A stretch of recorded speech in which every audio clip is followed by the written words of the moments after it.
Your preoccupation. He must have always been working on Stanislavski. I mean, I knew him first in, dare I say it, 1976, when he brought me into the college, because I've been working as a professional director and with an academic background as well.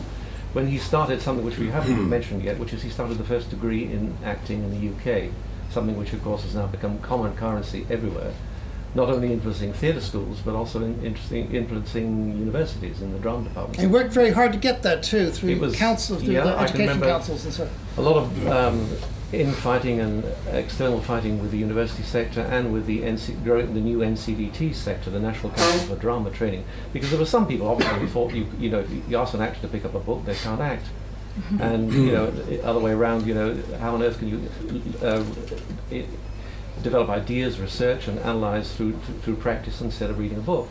And some of the discussions we had in those days were pretty primitive.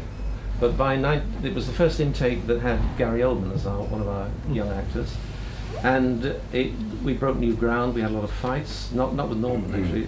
By the way, we knew him as Norman because that was his first name before changing his name by depot. But to us he was Norman, and to the outside world, professionally he was Jean. And in those early days, we were trying not only to get this course going and get it recognized, but also to really to find a way of teaching it, a new way of thinking how to approach pedagogically the issue of degree level actor training. And that engaged us a lot over the following, I don't know, I think it's still engaging people now. There are probably people here who teach acting who confront the same sorts of issues. And it was, I took over the course after the death of the first course director, Maxwell Shaw, one of Joan Littlewood's actors, who died in I think 85, I'm not sure the exact date. I took over after that and ran it until it finished in 92.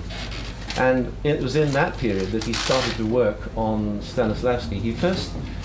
He became chair of the ITI, the International Theatre Institute Theatre Education Committee, and zoomed around the world. We sometimes didn't know where he was. And yes, we would say, well, just so I can manage without him. And there were times when he came back with new ideas with the people he met. And it was in that period that he started really to come to grips with Stanislavski.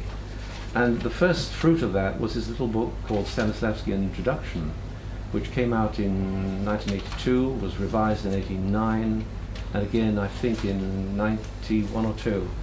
And gradually he was confronting the fact that the translations that we had inherited, the Hapgood translations and the Robbins translation of My Life in Art, were unacceptable, and they distorted reality. They were badly translated and badly expressed, and a radical job needed to be done to bring all that into a contemporary frame of reference for actor training.